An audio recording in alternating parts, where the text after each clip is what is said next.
नमस्कार, मैं रविश कुमार। दुनिया फिर सुलग रही है। धुआं अब सिर्फ जले हुए टैंक या मिसाइलों का नहीं, धुआं अब सियासत के उस नाटक का है जिसमें मासूमों की जानें स्क्रिप्ट का हिस्सा बन चुकी हैं। इस बार आवाज आ रही है ईरान से, और सवाल वही पुराना है, क्या अब दुनिया के कंधों पर फिर से युद्ध का बोझ लादा जा रहा है? क्या अमेरिका और इजराइल मिलकर ईरान के परमाणु ठिकानों को तबाह करने की तैयारी में हैं? और क्या रूस की ओर से आया वह कड़ा बयान केवल एक इत्तेफाक है या एक रणनीतिक चेतावनी? हम जिस दुनिया में जी रहे हैं उसमें सच्चाई अक्सर भाषणों के नीचे दबी रहती है और मीडिया की तेज आवाज में गुम हो जाती है, लेकिन यहां आपको वही सुनाई देगा जो बहरे होते जा रहे चैनलों पर दिखाया नहीं जाता। आज हम बात करेंगे उस लड़ाई की जो शायद अभी शुरू भी नहीं हुई है, लेकिन उसकी तैयारी वर्षों से चल रही है। बात करेंगे उन देशों की जो फिलिस्तीन को राष्ट्र मानने को तैयार हैं, और उन देशों की भी जो फिलिस्तीन को बस एक आतंकवादी संगठन का अड्डा मानते हैं। अगर आप चाहते हैं कि ऐसी पत्रकारिता जिंदा रहे जिसमें डर नहीं बल्कि सच बोले जाने की हिम्मत हो, तो इस वीडियो को लाइक कीजिए, साझा कीजिए और चैनल को सब्सक्राइब जरूर कीजिए। आप कौन से शहर या राज्य से देख रहे हैं या नीचे टिप्पणी में लिखना न भूलें। आपकी एक एक टिप्पणी इस आवाज को ताकत देती है। अब आइए उन खबरों की तरफ जो किसी स्क्रिप्ट का हिस्सा नहीं बल्कि हमारे समय का दस्तावेज है। बेल्जियम, एक छोटा लेकिन जिंदा देश, वह कर रहा है जो अरब के बड़े बड़े देशों से नहीं हो सका। लाखों डॉलर की मदद गाजा के लिए भेज रहा है, वो भी सुनियोजित ढंग से। एक तरफ जॉर्डन के जरिए एयर ड्रॉप की तैयारी है, दूसरी तरफ अमान में वैकल्पिक योजना भी। जब दुनिया हथियार भेजने में व्यस्त है, बेल्जियम राहत भेज रहा है। इस खबर के लिए कोई पुरस्कार नहीं मिलेगा,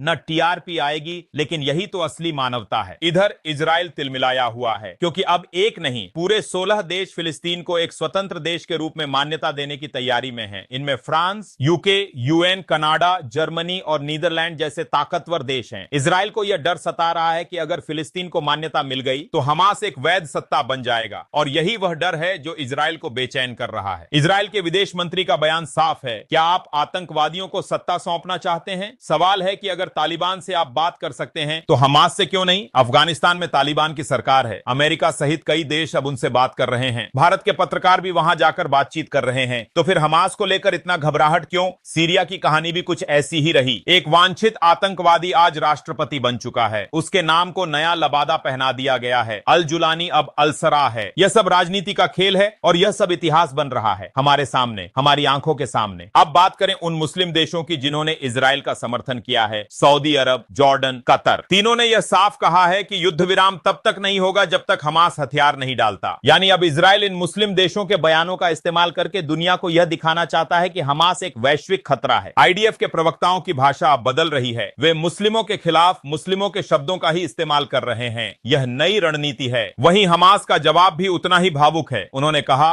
भूख को हथियार बना दिया गया है, गर्भवती महिलाएं मर रही हैं और बच्चों के पेट में गोलियां पहुंच रही हैं। सवाल है, क्या यह बयान अब दुनिया की आंखें खोल पाएंगे या फिर यह भी बाकी सभी की तरह एक अनदेखा पोस्ट बनकर रह जाएगा? अब हम आते हैं भारत की खबर पर। भारत और रूस के रिश्ते हमेशा से खास रहे हैं। भारत ने अमेरिका के विरोध के बावजूद रूस से सस्ता तेल खरीदा, लेकिन अब अमेरिका ने भारत पर 25% टैरिफ लगा दिया है, सीधा आर्थिक वार। कारण, भारत ने रूस से हथियार और तेल लेकर अमेरिका के व्यापारिक हितों को नुकसान पहुंचाया है। अमेरिका ने कहा, अब हम उस नुकसान की भरपाई भारत से करेंगे। अब बड़ा सवाल यह है कि क्या भारत अमेरिका के सामने झुकेगा या फिर रूस के साथ खड़ा रहेगा? सवाल यह नहीं कि अमेरिका नाराज क्यों है, सवाल यह है कि भारत क्या करेगा। इजराइल की अगली बड़ी तैयारी, 2 KC-46A रिफ्यूलर एयरक्राफ्ट का ऑर्डर। ये विमान हवा में ही लड़ाकू विमानों को ईंधन भरने की क्षमता रखते हैं, जिससे लंबी दूरी तक हमले किए जा सकें। इसका मतलब यह नहीं कि इजराइल युद्ध चाहता है, लेकिन इसका मतलब यह भी नहीं कि वह युद्ध से बचना चाहता है। और अंत में गाजा की असलियत, वहां के लोग कीचड़ में मिला पानी छानकर पीने को मजबूर हैं, और यह कीचड़ महज पानी नहीं है, यह उस डर का प्रतीक है जो अमेरिका और इजराइल की नीतियों से पैदा होता है। दुनिया के हर नेता के भाषण में फिलिस्तीन की बात होती है, लेकिन जब मदद की बात आती है तो सब खामोश हो जाते हैं। यह है दुनिया की सबसे बड़ी सच्चाई। No one is doing anything and that is the harshest reality. तो आज की रिपोर्ट यहीं तक। आपकी राय जानना बेहद जरूरी है। क्या आपको लगता है कि दुनिया फिलिस्तीन के साथ है या सिर्फ दिखावे के लिए खड़ी है? कमेंट कीजिए, सवाल उठाइए और वीडियो को साझा कीजिए। अगर आप अब तक हमारे चैनल से नहीं जुड़े हैं तो जुड़ जाइए, क्योंकि सच्चाई की लड़ाई अकेले नहीं लड़ी जा सकती। नमस्कार, मैं रविश कुमार। मिलते हैं अगली रिपोर्ट में।